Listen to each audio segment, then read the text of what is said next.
Communicative ইংলিশের আরও একটা ভিডিওতে আপনাদের সবাইকে স্বাগত জানিয়ে শুরু করছি আজকের ভিডিও। আজকের ভিডিওতে যে টপিকগুলোর উপরে সেন্টেন্স এক্সাম্পলস থাকবে সেগুলো হলো ফ্রেজের ব্যবহার করে সেন্টেন্সেস, হাউ এবং হোয়াটের ব্যবহার করে সেন্টেন্সেস উইথ এক্সপ্লেনেশন, আর question tag sentences with explanation. তাহলে চলুন শুরু করা যাক ভিডিওটা। প্রথম সেন্টেন্সটা হলো আমার ভাই কোনো কাজের না। আমার ভাই কোনো কাজের না, এর জন্য এই যে কোনো কাজের না, এর জন্য ইংলিশে যে ফ্রেজটা ব্যবহার করা হয় সেটা হলো good for nothing. Good for nothing, my brother is good for nothing. My brother is good for nothing. তুমি কোনো কাজের না, you are good for nothing. You are good for nothing. আমার বন্ধুরা কোনো কাজের না, my friends are good for nothing. My friends are good for nothing. ওটাই তো আমি তোমাকে বলতে চাইছিলাম। এখানে দেখুন, আমি যদি বলি যে আমি তোমাকে বলতে চাইছিলাম, আমরা বলবো যে I was trying to tell you. কিন্তু এখানে আছে ওটাই তো আমি তোমাকে বলতে চাইছিলাম। এই ওটাই তো, এটার জন্য যে ফ্রেজটা ব্যবহার করা হবে সেটা হলো that's exactly what. That's exactly what. তাহলে সেন্টেন্সটা হবে that's exactly what I was trying to tell you. That's exactly what I was trying to tell you. ওটাই তো আমি তোমাকে বোঝানোর চেষ্টা করছিলাম। That's exactly what I was trying to make you understand.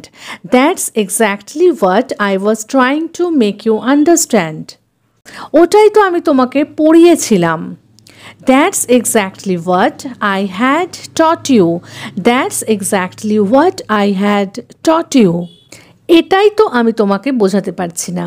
এখন দেখুন এখানে ফ্রেজটা হলো এটাই তো। এটাই তোর জন্য আমরা ব্যবহার করব this is exactly what. This is exactly what. সেন্টেন্সটা কি হবে? This is exactly what I am unable to explain to you. This is exactly what I am unable to explain to you. এটাই তো গতকাল সে আমাকে বলেছিল। This is exactly what he told me yesterday. This is exactly what he told me yesterday. ওখানেই তো আমরা প্রথমবার দেখা করেছিলাম। ওখানেই তো মানে that's exactly where. That's exactly where. That's exactly where we had met for the first time. ওখানেই তো আমি তাকে দাঁড়িয়ে থাকতে দেখেছিলাম। That's exactly where I had seen him standing. That's exactly where I had seen him standing. এখানেই তো আমি আমার ফোনটা রাখি। এখানেই তো আমি আমার ফোনটা রাখি। এখানেই এর জন্য ব্যবহার হবে দিস। স্ট্রাকচারটা সেমই থাকবে। This is exactly where I keep my phone. This is exactly where I keep my phone. যদি বলতে চান যে এখানেই তো আমি আমার ফোনটা রেখেছিলাম, তাহলে সিম্পল পাস্ট টেন্সে হয়ে গেল this is exactly where I kept my phone. This is exactly where I kept my phone. এখানেই তো আমরা দেখা করি। This is exactly where we meet. This is exactly where we meet. সাবধানে চলো, পা পিছলে পড়ে যেতে পারো কিন্তু। সাবধানে চলো, এর জন্য walk carefully. Walk carefully, you might slip and fall. Walk carefully, you might slip and fall. সাবধানে চলো, এখানে রাস্তার অবস্থা কিন্তু খুব খারাপ। Walk carefully, the condition of the road is very bad here. Walk carefully, the condition of the road is very bad here. এই machine কিভাবে কাজ করে? How does this machine work? তুমি এখন কি করছো? What are you doing now? তোমার হাতের লেখা কত সুন্দর। How nice your handwriting is. বাচ্চাটা কত সুন্দর। What a cute baby. তাহলে দেখুন এই চারটে সেন্টেন্সে প্রথম যে দুটো সেন্টেন্স সেখানে আমরা হাউ আর হোয়াটকে ইন্টারোগেটিভ সেন্টেন্সে দেখলাম ব্যবহার করতে, আর পরের দুটো সেন্টেন্সে কিন্তু হাউ আর হোয়াট ব্যবহার হলো এক্সক্লেমেটরি সেন্টেন্সের মধ্যে। এখানে দেখুন একটা চার্ট করেছি যে কখন হাউ এর ব্যবহার হয়। হাউ যখন প্রশ্নবোধক বাক্য মানে ইন্টারোগেটিভ সেন্টেন্সে ব্যবহার হবে তখন তার মানে হবে যে কিভাবে বা কেমন করে জানতে। যেরকম হাউ আর ইউ মানে তুমি কেমন আছো। হাউ ডু ইউ স্টাডি, তোমার পড়াশোনা কেমন চলছে, ঠিক আছে।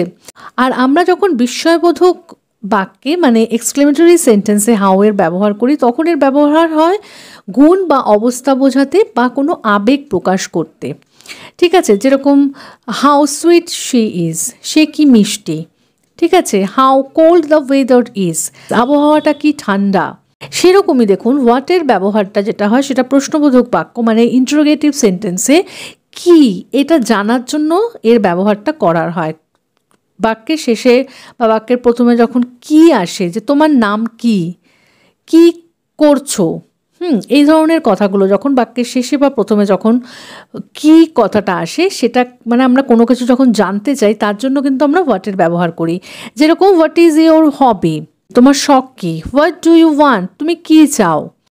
কিন্তু যখন আবার বিস্ময়বোধক বাক্যে বা এক্সক্লেমেটরি সেন্টেন্সে এই হোয়াটের ব্যবহার হবে, তখন এটা বস্তু বা কোনো বিষয় নিয়ে বিস্ময় প্রকাশ করবে।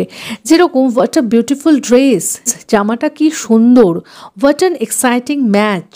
ঠিক আছে, তাহলে বোঝা গেল যে হাউ আর হোয়াটের ব্যবহার কখন আমরা ইন্টারোগেটিভ সেন্টেন্সে করব আর কখন আমরা এক্সক্লেমেটরি সেন্টেন্সে করব। তাহলে এবারে আরও কিছু সেন্টেন্স এক্সাম্পলস আমরা দেখে নিই। বাগানটা কত সুন্দর, how beautiful the garden is. সে কত দ্রুত দৌড়ায়, how fast he runs, how fast he runs.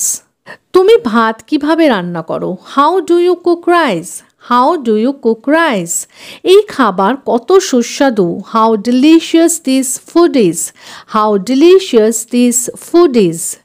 কি সুন্দর দিন, হোয়াট আ লাভলি ডে, কি দারুণ idea, what an idea, what an idea. তোমার প্রিয় রং কি, what is your favourite colour, তোমার প্রিয় রং কি, what is your favourite colour. কি বিশাল বাড়ি, হোয়াট আ বিগ হাউস, কি বিশাল বাড়ি, হোয়াট আ বিগ হাউস। তার কণ্ঠস্বর কত মিষ্টি, how sweet her voice is. তোমার আর কতক্ষণ লাগবে, how much longer will it take you, তোমার আর কতক্ষণ লাগবে, how much longer will it take you. তুমি কি চাও, হোয়াট ডু ইউ ওয়ান্ট, তুমি কি চাও, হোয়াট ডু ইউ ওয়ান্ট। কি সুন্দর পোশাক, হোয়াট আ বিউটিফুল ড্রেস, কি সুন্দর পোশাক, হোয়াট আ বিউটিফুল ড্রেস। নদীর ধারে বসে খুব শান্তি লাগে, তাই না। দেখুন এখানে একটা সেন্টেন্স প্রথমে দেওয়া আছে, তারপরে সেটার উপরে প্রশ্ন আবার করা হচ্ছে যে নদীর ধারে বসে খুব শান্তি লাগে, তাই না। It feels peaceful sitting by the river, doesn't it. It feels peaceful sitting by the river, doesn't it. তুমি এটা আগেই শেষ করতে পারতে, তাই তো, তুমি এটা আগেই শেষ করতে পারতে, তাই তো। You could have finished it earlier, couldn't you, you could have finished it earlier, couldn't you। তা এই যে সেন্টেন্সগুলো দেখছেন, এই সেন্টেন্সগুলো এখানে একটা সেন্টেন্স থাকবে আর তারপরে একটা প্রশ্নবোধক বাক্য সেন্টেন্সটার শেষে জুড়ে দেওয়া হচ্ছে। তো এই ধরনের যে সেন্টেন্সেসগুলো হয় সেগুলোকে বলা হয় কোয়েশ্চেন ট্যাগ সেন্টেন্সেস। তাহলে চলুন একটু দেখে নিই যে কোয়েশ্চেন ট্যাগ কি। দেখুন কোয়েশ্চেন ট্যাগ হলো একটা সংক্ষিপ্ত প্রশ্ন যা কোনো বক্তব্যের শেষে যোগ করা হয়। এটা কেন করা হয়, এটা মূলত নিশ্চিত হওয়ার জন্য বা কোনো কিছু সম্মতি নেওয়ার জন্য এটার ব্যবহার হয়। আপনি কোনো একটা স্টেটমেন্ট বললেন, সেটাকে একদম কনফার্ম যখন আপনি করতে চাইছেন তখন আপনি কোয়েশ্চেন ট্যাগের ব্যবহার করতে পারেন, বা কোনো কিছু সম্মতি নেওয়ার জন্য আপনি কোয়েশ্চেন ট্যাগের ব্যবহার করতে পারেন। এবারে এর কিছু নিয়ম আছে, এটা ব্যবহার করার কিছু নিয়ম আছে।